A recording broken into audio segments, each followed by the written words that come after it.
je suis ravie de vous retrouver ce matin, 8 janvier, reprise. Bonne reprise à toutes les personnes qui sont aussi sur la reprise ce matin pour les lives coup de boost du lundi. Vous vous souvenez, chaque lundi, un live sur une thématique de l'entrepreneuriat en lien avec votre entreprise, en lien aussi avec tout ce qui est spiritualité, tout ce qui est mindset, tout ce qui est croissance pour vous aider à vivre de votre activité. Et alors aujourd'hui, je suis vraiment contente de vous retrouver après cette pause, ces 2 semaines de pause hivernale, des fêtes. J'espère que vous avez toutes et tous pu passer de belles fêtes. Je voulais commencer par vous souhaiter une merveilleuse année 2024. Vraiment que vos entreprises croissent, que vous ayez vraiment le succès, la croissance que vous souhaitez avoir dans vos entreprises. Et également, ce qui est essentiel pour moi, la santé. Je vous souhaite vraiment une magnifique année remplie de bonheur, de santé, de joie et de croissance dans vos projets de créativité. Alors aujourd'hui, j'ai choisi de revenir sur mon parcours 2023, sur les coulisses de mon parcours 2023 et de qu'est-ce qui m'a permis, durant cette première année d'entrepreneuriat à 100%, de générer un revenu qui m'a permis d'atteindre la liberté financière. J'ai essayé de réfléchir à 5 éléments, à 5 leviers qui m'ont aidé durant cette année 2023 à atteindre cette liberté financière, à vivre de mon activité cette première année à 100% dans l'entrepreneuriat. Première chose que j'ai envie de vous rappeler, c'est que c'est ma première année à 100% dans l'entrepreneuriat en 2023, mais je n'ai pas débuté en 2023. J'ai commencé à me former au coaching en 2018-19 et je me suis lancée en 2020. Donc, j'ai quand même eu plusieurs années aussi de croissance avant d'arriver à cette année à part entière, avant de quitter le salariat. Donc, j'ai quitté le salariat en fin août 2022 définitivement et j'ai eu ma première année complète en 2023 que dans l'entrepreneuriat. Donc ça, je voulais aussi revenir là-dessus, hein, pas vous dire c'est ma première année, je pars de zéro avec ces leviers, mais vraiment qu'il y a eu déjà des années à mi-temps dans la création de mon entreprise avant de tout quitter pour m'y consacrer pleinement. Et ça, c'est important. Dites-moi dans les commentaires depuis combien de temps vous êtes en activité, si vous êtes en activité à 100%, si vous êtes sur un temps partiel, si vous avez peut-être encore un salariat à côté, où vous en êtes au niveau de vos entreprises, au niveau de votre croissance entrepreneuriale. Ça me permettra aussi de mieux cerner vos besoins. Alors, ce matin, j'ai choisi de vous parler des 5 leviers, 5 clés qui m'ont permis, moi, de faire croître mon entreprise en 2023, sur lesquelles j'ai mis mon attention, mon focus, je suis revenue pour vous, et qui m'ont donné cette liberté financière, tout en respectant mon rythme et en ayant du plaisir dans ce que je fais. Alors ça, c'est vraiment des points aussi qui sont essentiels, de ne pas se cramer, s'épuiser et devoir tout abandonner. Alors, les 5 leviers. Mon premier levier, celui qui m'a aidé en 2023 et que je voulais partager avec vous, c'est celui de me former, mais de me former d'une façon ciblée. Je me souviens qu'au début de mes apprentissages, j'avais vraiment cette tendance à me former à n'importe quoi, si on, si on veut, à tous les objets brillants qui passaient, sans vraiment me poser la question de qu'est-ce que j'avais vraiment besoin dans mon entreprise. Et vraiment, au fil des années, et spécialement en 2023, j'ai appris à investir sur une croissance et des points vraiment qui allaient m'amener à un autre niveau de croissance et non sur une formation qui a l'air vraiment hyper attrayante. Je vous donne un exemple. Je me souviens qu'une année, j'avais pris une formation pour Instagram pour créer des réels et pour créer des réels et pour faire des posts et des stories. Et finalement, ça me prenait des heures pour créer un magnifique réel ou créer des posts, 3 heures pour créer un post. Et je me suis rendu compte que c'était pas ça qui allait faire la croissance de mon entreprise, que la formation, elle était très, très, très riche, très, très intéressante, mais que j'étais en train de perdre royalement mon temps dans quelque chose qui n'était pas pour ma croissance entrepreneuriale. Donc, j'ai vraiment appris à me former sur uniquement ce que j'avais besoin et à investir dans des formations qui étaient vraiment centrées sur mes besoins.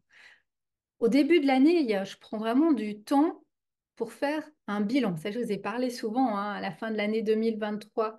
Faire un bilan de où j'en suis très concrètement, identifier concrètement mes besoins et pas me laisser séduire par plein de belles formations parce que de nouveau, toutes ces formations, elles ont plein de compétences, mais je perdais mon temps et mon argent dans des choses qui n'étaient pas essentielles.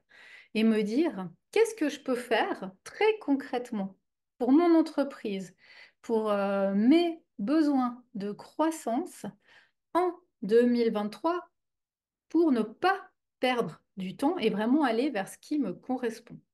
Et là, je suis allée chercher des formations très spécifiques en 2023.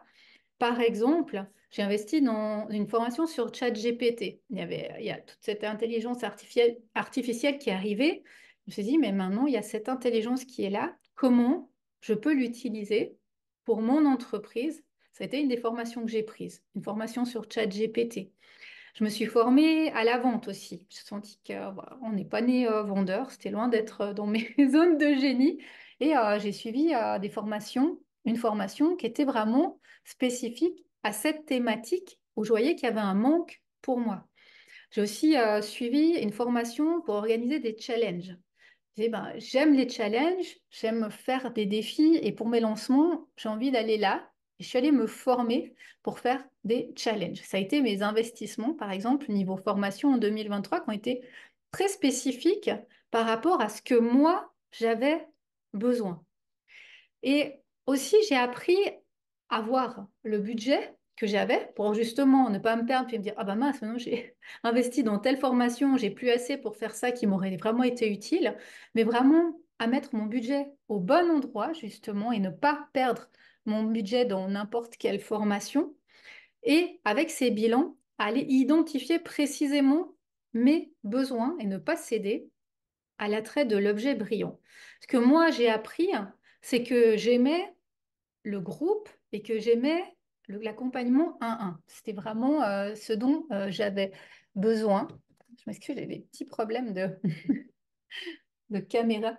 Ce dont j'avais vraiment besoin, c'était ça. Je voulais avoir du groupe parce que j'aime avoir du groupe, j'aime être avec d'autres entrepreneurs, j'aime échanger, aussi rompre avec cette solitude de l'entrepreneuriat. Mais en même temps, j'aime avoir de l'accompagnement individualisé, qu'on puisse me donner des conseils concrets sur mon entreprise à moi, sur mes besoins à moi. Donc ça, c'était quelque chose qui était très important pour moi. Donc j'ai vraiment investi dans des masterminds pour avoir ces 2 points. Ça a été mon deuxième investissement en 2023, des masterminds. Dans ces masterminds, j'ai pu vraiment avoir accès à ces 2 choses. De un, des entrepreneurs qui avaient besoin de cette croissance comme moi, je souhaitais, comme moi, je souhaitais aussi avoir une croissance entrepreneuriale et de deux, du conseil personnalisé. Donc, ça a été mes gros investissements. Je me souviens qu'au début que j'ai débuté dans le coaching, j'avais pris des accompagnements, soit individuels 1-1, soit en groupe. J'ai jamais eu un mix des deux. Et là, j'ai senti que j'avais ce besoin d'avoir aujourd'hui un mix des deux. Donc, ça peut être aussi une piste pour vous d'aller identifier comment vous fonctionnez, quels sont vos besoins aujourd'hui pour faire croître votre entreprise et aussi quel est votre fonctionnement. Est-ce que vous aimez le groupe? Est-ce que vous aimez l'individuel? Est-ce que vous aimez le mix des deux? Est-ce que vous avez envie d'avoir un mix des deux ou non? Vraiment de pouvoir aller dans les 2 points pour avancer dans vos entreprises. Donc là, ça m'a permis de me connaître et ça m'a permis de m'organiser aussi différemment. Une chose qui a été essentielle également en 2023, ça a été de mettre dans mes semaines du temps pour travailler sur mon entreprise et pas que être dans mon entreprise, dans des rendez-vous, etc., mais avoir du temps pour me former. Et chaque semaine, j'ai au minimum une demi-journée dans mon agenda où je me forme, soit pour le mastermind, soit pour des formations que j'ai prises, et deuxièmement, où je crée. Ça me permet d'avoir une organisation qui soit optimale, de ne pas aller dans la stagnation, d'être dans le courant, dans aussi les tendances qu'il peut y avoir, d'avoir du contenu, de progresser et de ne pas rester sur mes acquis et de ne pas avancer dans l'entreprise. Donc ça a été les premiers points, le premier point qui pour moi a fait que j'ai eu une croissance en 2023. Choisir les bonnes formations dans mon entreprise et vraiment voir comment je souhaitais travailler par rapport à mon caractère. Ma deuxième piste, ça a été d'engager une assistante. Pour moi, alors ça, c'était un gros morceau de tout mon début d'année 2023, de trouver une assistante qui soit vraiment adaptée à ce que moi j'attendais. J'ai eu une première assistante de janvier à mars, ça s'est mal passé. Donc déjà, avant d'engager une assistante, j'avais plein de peurs qui étaient là, qui me disaient, mais est-ce que je vais trouver quelqu'un? Est-ce que je pourrais lui faire confiance? Est-ce que ça va bien se passer? Est-ce que je vais pouvoir la payer? Comment ça va se passer niveau financier? Et il y avait plein de peurs. Quand je me suis lancée, que j'ai pris la première personne, ça s'est pas bien passé. Ça a remis aussi beaucoup de choses en lumière. Et ce qui s'est passé, c'est que j'ai repris le levier 1. Je me suis dit, mais non, j'ai eu cette première assistante, ça s'est pas bien passé. Pourquoi? Parce que je ne savais pas comment engager quelqu'un. Donc, quelqu'un m'a donné un nom, j'ai engagé la personne. Ça s'est mal passé. Et là, j'ai pris une formation pour apprendre à déléguer, apprendre à faire un entretien, comment trouver une assistante. De cette formation, en mars, avril, j'ai cherché une assistante en ayant un processus qui était méthodique en prenant cette formation sur la délégation. Ça m'a permis vraiment de trouver quelqu'un qui était exactement ce que je recherchais pour avancer dans ma formation. Et ça a changé beaucoup de choses dans mon entreprise en 2023, d'avoir délégué, d'avoir pris une assistante.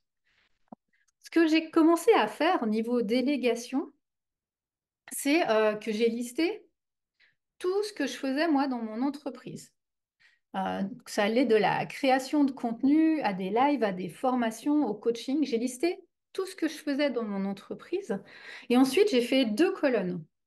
J'ai mis dans une colonne tout ce que moi, je devais faire, ce qui était mes fameuses zones de génie, ce que personne d'autre ne pouvait faire pour moi, dans mon entreprise, j'ai vraiment listé tout ce que moi seule, je pouvais faire dans mon entreprise. Par exemple, ces lives le lundi matin, par exemple, des coachings. Et dans l'autre colonne, j'ai mis tout ce que quelqu'un d'autre pourrait faire à ma place dans mon entreprise, comme moi, voire mieux que moi, parce que c'était ses zones de génie et peut-être pas les miennes. Et là, il y avait de la création de contenu, des newsletters, tout plein d'autres choses. Alors là, vous verrez, quand vous faites cet exercice, vous verrez tout ce qu'on peut déléguer dans notre entreprise et qui n'est pas essentiel à nous. C'est assez bluffant de faire cet exercice. Une fois que j'ai fait ces deux colonnes, que j'ai identifié qu'est-ce que je souhaitais déléguer, j'ai fait une postulation. J'ai noté tout ce que je souhaitais que ma future assistante puisse faire pour moi. Ça m'a permis de faire une annonce que j'ai mise sur les réseaux et d'aller vers des entretiens d'embauche. C'était un gros morceau, j'avais jamais fait ça de ma vie. J'ai eu plus de 50 candidatures. Alors ça a été assez facile de faire un premier tri parce qu'il y avait pour moi des non négociables dans ce que je souhaitais que mon assistante sache faire, notamment utiliser ma plateforme de formation. Et ça, c'était un non négociable, ce qui a évincé beaucoup, beaucoup de monde parce que beaucoup de gens ne connaissaient pas cette formation, n'avaient pas les compétences, ces compétences et ces non négociables. Il m'est resté en fait 3 personnes sur ces 50 qui avaient vraiment les critères que je recherchais. Et sur ces 3 personnes, j'ai fait des entretiens individuels avec des questions très précises de ce que moi je souhaitais avoir et aussi avec le feeling. Parce que ma première assistante, elle était très compétente en soi, mais j'aimais pas sa façon de travailler et ça n'a pas été au niveau feeling. Et je voulais vraiment quelqu'un avec qui je puisse aussi être bien, m'entendre au niveau énergétique, au niveau feeling. Donc ça a été ce que j'ai fait dans ces 3 entretiens, les 3 personnes que j'ai gardées. Et sur ces 3 personnes, j'ai pu déjà bien identifier tout ce qui était énergie. Pour moi, c'est quelque chose d'important. Tout ce qui est au niveau énergétique, tout ce qui est au niveau intuition, et puis également au niveau compétences.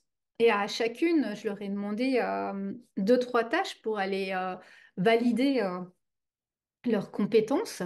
Et il y a une des 3 qui s'est désistée justement à cette partie-là. Donc, il me restait 2 personnes. Et sur ces 2 personnes, j'ai gardé en fait le contact avec les deux. Je me suis fermée à, à pouvoir en prendre 2, ce que j'avais pas imaginé au début. Je me suis dit, maintenant, il faut que j'en choisisse une. Et puis finalement, ces 2 personnes étaient très compétentes et très différentes.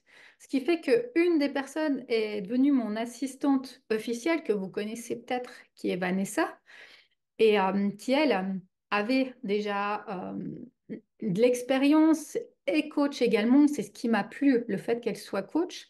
Et l'autre personne était vraiment une assistante virtuelle à 100%, mais elle était à ses débuts et j'ai gardé son nom. Et par exemple, elle vient faire une collaboration dans le Mastermind. C'est une pro de système IO. Donc, je l'ai gardée aussi pour des petits mandats. Et c'est comme ça que je suis arrivée à prendre mon assistante. Donc, ça m'a demandé pas mal de travail sur mes croyances, sur aussi ma posture de chef d'entreprise, de faire des candidatures, de faire des entretiens, d'aller identifier ce que je souhaitais. Et le fait d'avoir eu une assistante, ça m'a amené une liberté et un changement énorme dans mon année et dans mon stress. Ça m'a enlevé beaucoup de charge mentale et de stress parce que je peux lui déléguer certaines tâches parce que je ne suis plus seule dans mon entreprise et que j'ai quelqu'un vers qui je peux aller quand il y a quelque chose qui est difficile, quand il y a quelque chose à réajuster, quand j'ai besoin d'aide, quand j'ai aussi envie de célébrer. Je peux vraiment prendre du temps avec elle. Ça, c'est vraiment quelque chose de très, très positif au niveau entrepreneurial. Ça m'a aussi demandé une toute autre organisation. Parce que quand on a notre rendez-vous en début de mois pour les tâches du mois, eh bien, faut que je sois au point sur ce que je veux faire le mois, où je veux aller.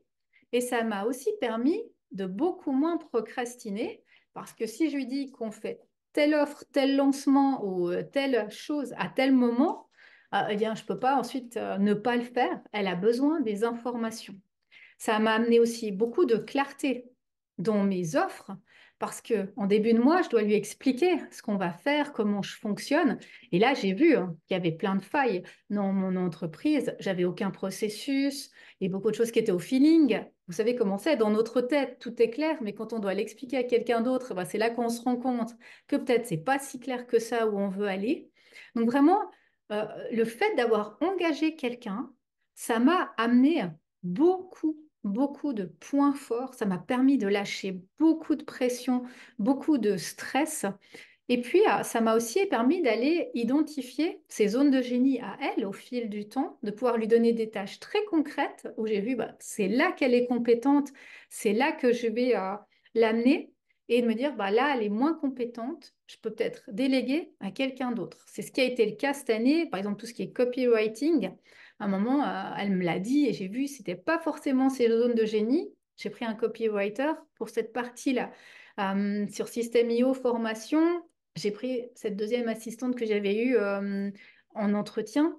J'ai pu lui donner ces tâches-là. Donc, ça m'a vraiment permis d'affiner les compétences de l'assistante, de mon assistante, mes compétences et d'avoir une autre façon de travailler, du temps, de l'organisation, de la stratégie beaucoup plus adaptée à mon entreprise. Donc ça a été vraiment mon deuxième levier, d'avoir une assistante qui m'a permis vraiment d'affiner mes stratégies, ma façon de travailler, de me sentir aussi beaucoup moins seule dans mon entreprise. Mon troisième levier, ça a été d'aller vraiment travailler sur mon alignement, d'aller vraiment identifier mes fameuses zones de génie, d'aller vraiment identifier mes compétences, d'aller vraiment identifier où est-ce que j'ai du plaisir et où est-ce que c'est facile pour moi, pour justement ne pas m'épuiser dans des tâches, dans des activités qui ne me plaisaient pas.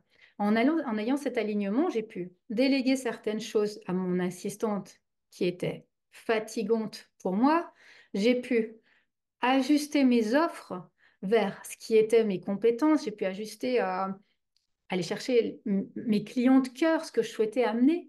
Donc ça m'a aussi déchargé de beaucoup de stress d'aller vers ce qui me faisait plaisir, ce qui est dans notre flow, ce qui est facile pour nous, ce qui nous donne ce plaisir quand on travaille. Et ça a été vraiment une belle découverte pour moi en 2023.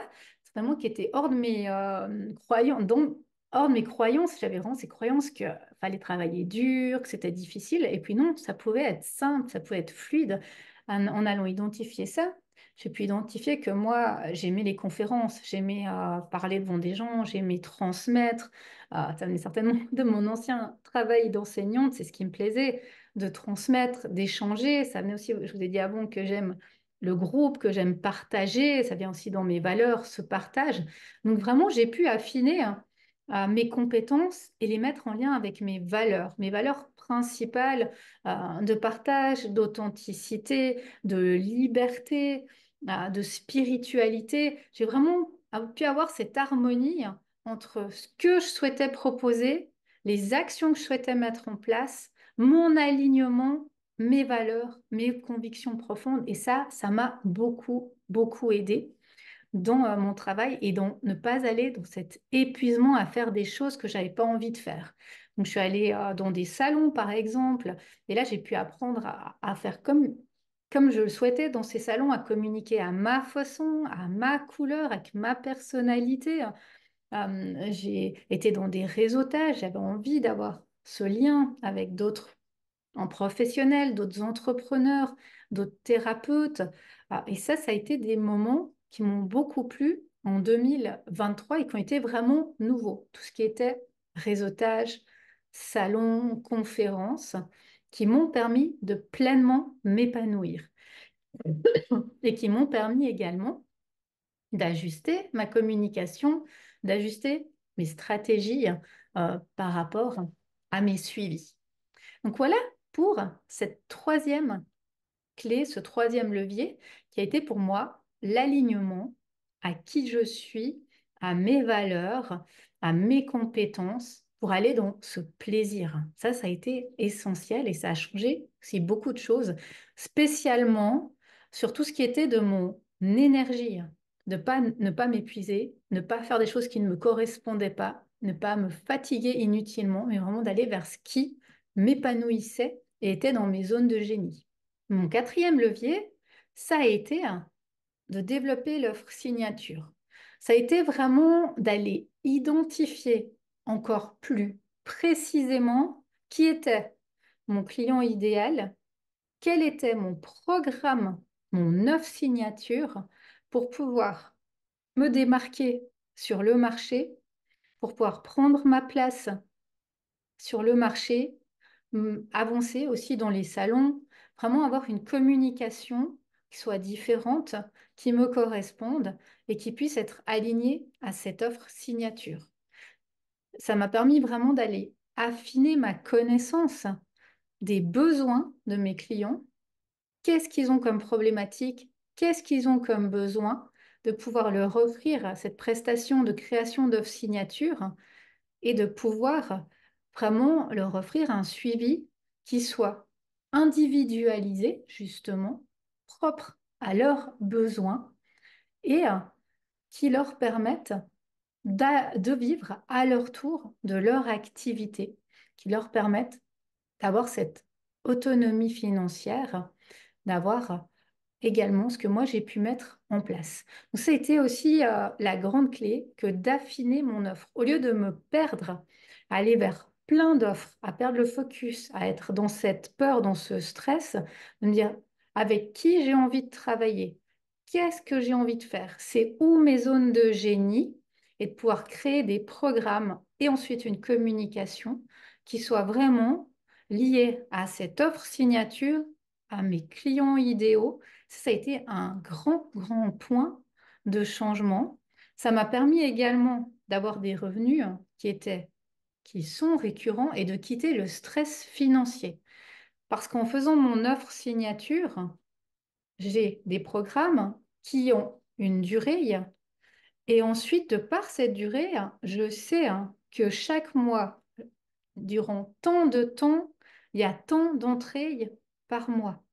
Et le fait d'avoir créé ces programmes, ça m'a fait quitter toute la pression financière qu'il y avait avant, d'être dans la recherche du client en 1-1 chaque mois, de chercher des nouveaux clients, de s'épuiser finalement dans cette démarche-là, de ne pas avoir de clients idéaux, de ne pas avoir d'offre signature et finalement d'être dans une perpétuelle recherche de clientèle et en plus en parallèle de devoir faire les suivis 1-1 et ça, c'est un stress perpétuel. Donc ça a été le grand, grand changement d'affiner mon offre signature, mon client idéal, ce que je lui propose, d'avoir la récurrence dans mes revenus et de quitter ce stress. Et puis le deuxième point positif, c'est que ça a pu amener aussi de la satisfaction pour moi, d'avoir des résultats sur les accompagnements, de pouvoir suivre un thérapeute ou un coach, un entrepreneur dans la construction de son offre, à lui de pouvoir le voir plusieurs fois, de pouvoir réajuster, discuter, l'accompagner, en allant chercher sa propre couleur et en pouvant vraiment développer à son tour son offre signature. Ça, c'est quelque chose qui me plaît vraiment pour moi, je sens que c'est quelque chose de facile, ça fait partie de mes zones de génie, que d'identifier assez rapidement qu'est-ce qu'une personne peut améliorer dans son accompagnement, dans son suivi, dans sa communication, pour pouvoir se créer son œuvre signature et se démarquer des autres thérapeutes ou coachs qui peuvent être sur le marché. Donc ça a été mon quatrième levier d'aller encore plus précisément dans mon œuvre signature, d'aller encore plus précisément dans la connaissance de mon client idéal, de ses besoins, de ses problématiques, pour pouvoir l'accompagner au plus proche avec cette spécificité qui le caractérise. Et voyez que là, on revient à ma façon que j'aime travailler, du 1-1 personnalisé, du partage. Et ça, c'est quelque chose qui a été très, très important pour moi. Ça m'a permis de définir ma couleur dans mes suivis. Et le cinquième levier, celui-là, il n'est pas évident, il va avec le mindset de l'entrepreneur, c'est d'être focus sur un lancement, sur une offre, sur un produit et ne pas se perdre. D'avoir vraiment des planifications et des exécutions qui sont très stratégiques. On sait exactement où on va, on sait exactement quelle est notre offre, combien de temps elle dure, quand est-ce qu'elle commence, quand est-ce qu'elle se termine. Il y a vraiment tout un chemin qui est mis au niveau organisationnel. Et d'une fois qu'on a fait ce chemin organisationnel, tout se passe ici dans notre mindset de tenir sur la durée. Et pour moi, ça a certainement été le plus difficile, de ne pas céder aux peurs quand il n'y a pas de conversion, quand il n'y a pas de retour, quand une offre ne fonctionne pas, de dire non, je tiens sur la durée, la date de fin, elle est à ce moment-là. Et puis aussi, d'être dans ce réajustement. Je vous parlais dans mon bilan que j'ai fait un lancement en mars qui a eu zéro conversion.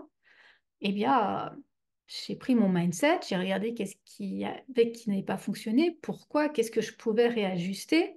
J'ai demandé à mes clients, à mes prospects, pourquoi ils n'avaient pas pris l'offre, qu'est-ce qui n'avait pas fonctionné, ça m'a amené en fait une autre offre, l'offre Coup de Boost, parce que j'ai vu que les gens avaient besoin de cette offre et ça m'a permis de rebondir, alors qu'avant, je me serais découragée, j'aurais dit, bah, mon offre, elle est nulle, je laisse tout tomber, je repars de zéro, c'était pas la bonne offre, etc.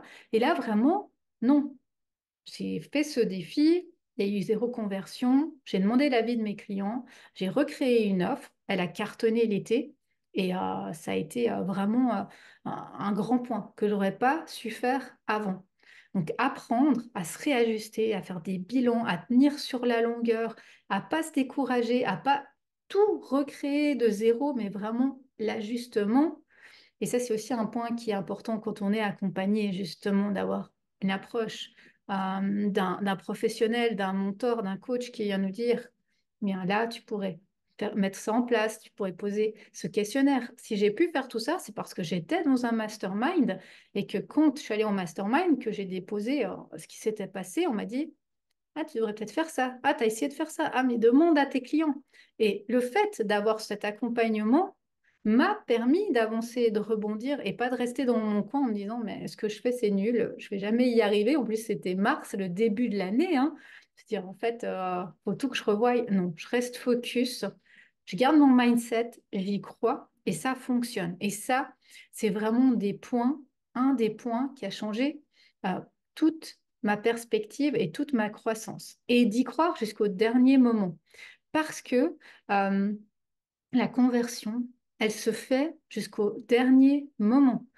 Les gens convertissent à 23h55 quand l'offre se finit à minuit, hein, vraiment. Et vraiment, ça, j'ai appris à tenir mon mindset jusqu'au bout et pas me dire, ah ben il n'y a personne, tant pis, c'est nul ce que je fais. Et finalement, ça ne prend pas, mais à y croire jusqu'à la fin. Ça a été un grand, grand point de focus. Persévérance, foi en soi, focus dans son offre, ça je fais toute la différence. Ne pas multiplier ses offres, ne pas se décourager, se dire ah bah c'est nul ce que j'ai fait, je sors un autre produit, je sors une autre offre et vraiment me dire pourquoi ça n'a pas fonctionné, réajuster et y croire, se faire accompagner aussi pour être aidé dans ces moments-là de doute. Moi, j'ai eu mon mastermind, là, j'avais pas d'assistante, après, j'ai eu mon assistante. Et aussi de multiplier vos canaux de communication. Les réseaux sociaux ne sont qu'une toute petite clé de visibilité. Il y a plein d'autres clés de visibilité. Et ça, c'est à vous de voir où vous êtes à l'aise. Moi, je vous disais, j'aime bien aller dans des salons, j'aime bien faire des conférences, j'aime bien aller dans des réseautages. Et ça, c'est des choses que j'ai pu mettre en place. Multiplier mes canaux de visibilité par rapport à ma personnalité et à ce que moi j'aime faire. Parce que de nouveau, si on n'est pas à l'aise avec ce qu'on fait, ça sert à rien de le faire, ça fonctionnera pas. On va faire quelque chose parce que quelqu'un nous a dit, parce que pour lui, ça a cartonné. Et quand on va le faire, nous, ça va pas fonctionner. Et là, c'est encore pire, parce qu'on va encore plus se décourager, se dire, mais je dois vraiment être très nulle, puisque j'ai demandé à quelqu'un, on m'a dit de le faire, j'ai fait comme il m'a dit. À la virgule près, ça n'a pas fonctionné, parce que c'était pas aligné à mon énergie. Donc ça, c'est vraiment essentiel que vous trouviez qu'est-ce qui vous correspond, et ensuite que vous puissiez multiplier cette communication, trouver votre communication, travailler sur votre mindset une fois que vous avez trouvé qu'est-ce qui vous correspondait. Alors, moi, je peux vous donner un exemple par rapport à mon académie. Euh, Mon académie, le lancement, hein, pour dire comme il faut tenir sur le mindset et la durée. J'ai commencé à mettre en place le lancement en mai 2023. J'ai, j'ai eu ma nouvelle assistante, Vanessa. Premier travail qu'on a fait, c'est qu'on a cherché des experts pour l'académie. Une fois que j'ai trouvé les expertes, je les ai toutes interviewées. Il y a eu 25 interviews, 25 expertes. Une fois que j'ai trouvé les expertes, je les ai prises une à une. On a défini leur thématique. Je les ai interviewées personnellement durant tout l'été. Et là, j'ai pu faire le programme de l'académie et mettre en place le lancement. Donc, l'académie, elle a commencé dans sa planification en juin, en mai, et l'entrée, hein, c'était fin octobre. De mai à fin octobre, il fallait tenir sur toute cette durée, ce mindset, cette organisation. Les premières personnes qui se sont inscrites, elles se sont inscrites, la première personne, elle s'est inscrite fin août. Ensuite, il n'y a eu plus personne jusqu'en octobre.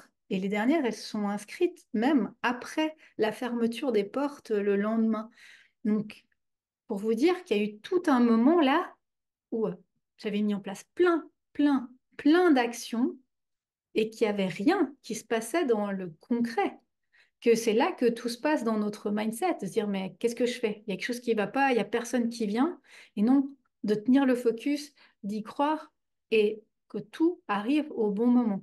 Et ça a été quelque chose que je ne connaissais pas avant, qui faisait pas partie de mon fonctionnement, d'être à la dernière minute, de tenir jusqu'à la dernière minute, d'avoir ce mindset très fort jusqu'au bout dans ses actions, d'y croire jusqu'à la fin et de multiplier les actions jusqu'à la fin sans se décourager.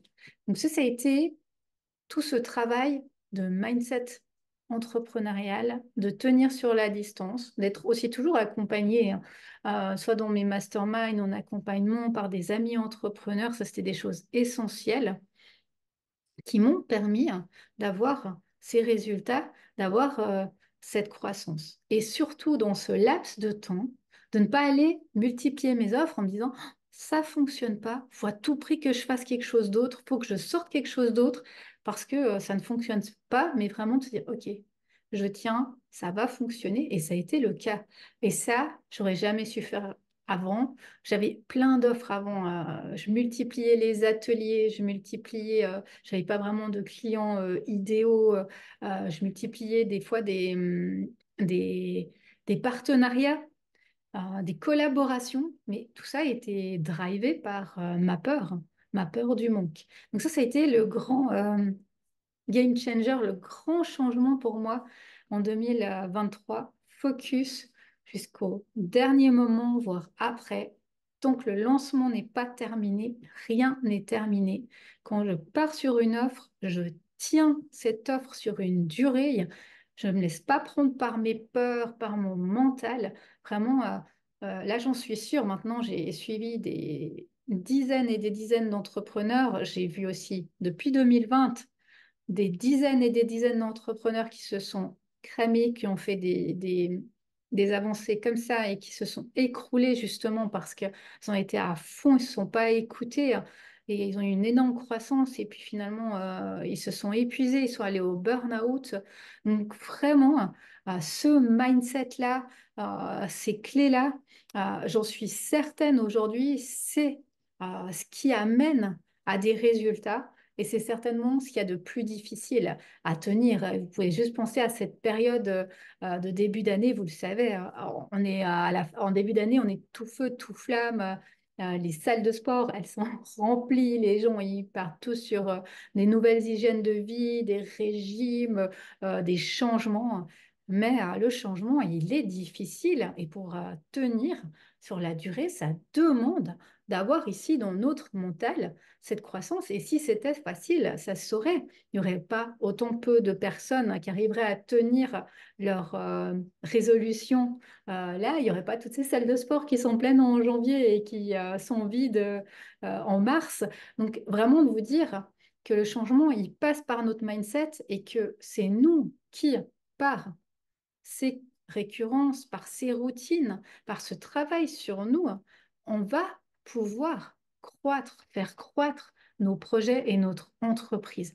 Et ça, c'est vraiment un point qui est essentiel. Et une fois que vous aurez identifié ça, que vous verrez comment vous pouvez utiliser votre énergie, vos compétences, vos zones de génie, être dans ce flow pour avancer dans votre entreprise et garder ce mindset de croissance, vous allez vraiment avoir des résultats et passer des paliers.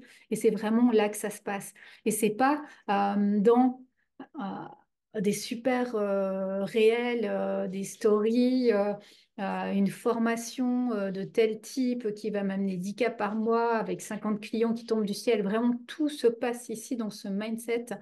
Et ça, c'est vraiment quelque chose que j'ai appris et dont je suis convaincue aujourd'hui sur la croissance et la réussite des personnes que j'ai pu rencontrer, des entrepreneurs que j'ai pu rencontrer durant ces quatre années depuis 2019-20 jusqu'à aujourd'hui. Voilà mes clés. J'espère que ces 5 leviers puissent vous donner des pistes concrètes pour vous à déployer pour 2024. Je vous invite à aller choisir une clé, une piste et ensuite à l'implémenter. Ne vous fatiguez pas à prendre plein de choses parce que vous allez voir, vous allez vous épuiser et il va n'y avoir aucun résultat. Un pas à la fois, une chose à la fois. Une fois qu'une première chose est mise en place, qu'une première routine est créée, vous pouvez passer à une deuxième. Et moi, j'ai envie de vous poser cette question à la fin de ce live, que vous soyez en live maintenant ou en replay. Si vous voulez, vous pouvez répondre dans le chat. Autrement, c'est pour vous de vous dire quel levier je vais implémenter moi en 2024. Qu'est-ce que je m'engage à faire personnellement pour ma réussite et ma croissance professionnelle en 2024? N'hésitez pas à me partager le levier qui vous parle le plus, que vous sentez que vous avez besoin d'activer selon le niveau où vous êtes aujourd'hui dans votre croissance entrepreneuriale. J'espère que ce live ait pu vraiment vous aider en ce début d'année, que vous puissiez partir avec un mindset vraiment fort ici et commencer tout de suite à implémenter de nouvelles ressources, de nouvelles choses dans votre vie professionnelle pour vous permettre de vivre de votre activité de cœur, de votre activité qui vous passionne aujourd'hui en tant qu'entrepreneur, en tant que thérapeute, en tant que coach dans ce domaine du bien-être.